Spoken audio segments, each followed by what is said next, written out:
Ladies and gentlemen, the IKEA case is back. Bigger as in XL edition, but is it better? It has more wood, so it must be better, right? Looking for affordable Windows or Office keys? Look no further, I got you covered. Head over to scdkey.com, pick your Windows edition, use my discount code LE25 to get a 25% on any Windows or Office products. Once you complete your order, after a few seconds you will receive your code. In Windows, go to Settings, there should be an Activate Windows prompt at the bottom. Click that, enter your code and wait for Windows to finish activation. To check the activation status, use the command prompt with the command slmgr.vbs/xpr and you should receive a notification that the machine is permanently activated. Once again, use code LE25 at scdkey.com. Of course, this is a gorgeous case, there is no denying that fact. Wooden accents in the front make this case extremely good looking while still being airflow friendly.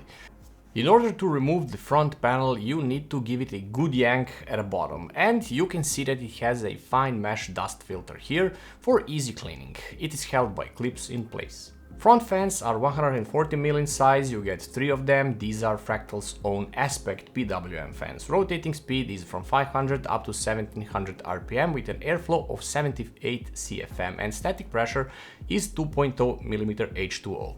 While in full operation mode, these are super quiet fans maxing out at only 35.5 decibels. The fan support here is obviously up to 3140mm, but that also includes the 3120s as well, and regarding the radiator support in the front, you can fit up to 420mm rads here, so top performance is guaranteed. The space for push-pull in the front is doable with regular thickness radiators. There are two versions of this case, tempered glass one and mesh version. I did a review of the mesh version before for non-XL model, but this time I wanted to see how the tempered glass is. So we have this slight tinted black tempered glass here, 3mm thick panel, which is held by two captive thumb screws at the back.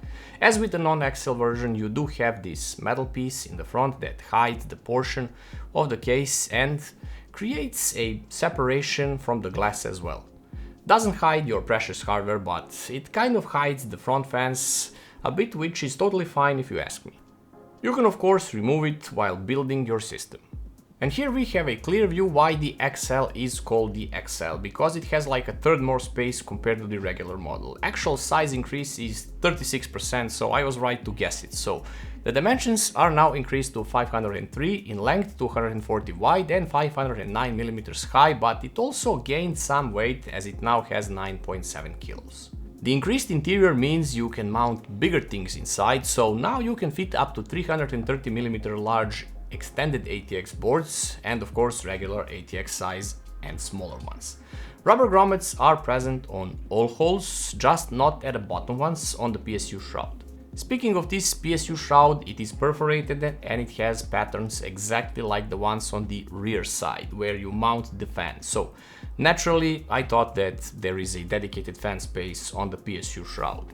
So I proceeded and mounted two 140mm Noctuas here. They fit super nice and actually holes align, but the case itself does not state the official support for the fans on the PSU Shroud. But there you go, you can fit them here without any issues. You would need an angled screwdriver or a cracking wrench tool so you can mount the screws. But I see why this is not officially supported. The fan that sits on the PSU itself literally does not have space to intake fresh air. It moves a little bit there, but the other one has enough space and it is actually supplying the GPU with fresh air.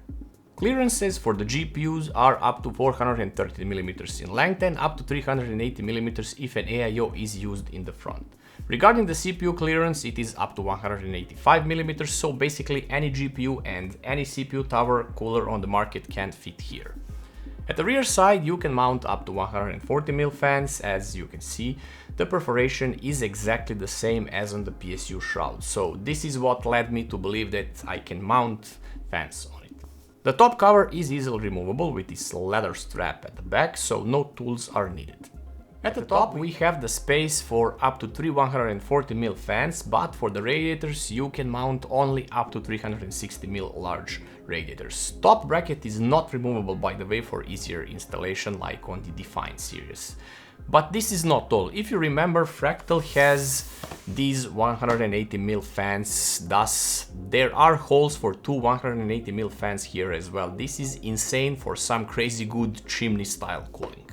The I/O panel is awesome with matching golden accents to complement the rest of the case. So we have a big golden power button with headphone and mic jacks, two USB 3.0 ports and one USB-C port, and a golden accented LED power indicator as well. The rear side of the case is classic with an I/O shield opening, fan slot position, and you can mount it anywhere on the back as all the holes are like rails. The PCI brackets do not have bars between them, so you can use any aftermarket vertical GPU mount here. But you can also mount an additional 80mm fan on these covers as well. So regarding the PSU, it is installed from the back with an included bracket, and there is also a tiny dust filter present here. It is pulled from the back. Backside panel is held in place by thumb screws, and once removed you can see some cool stuff.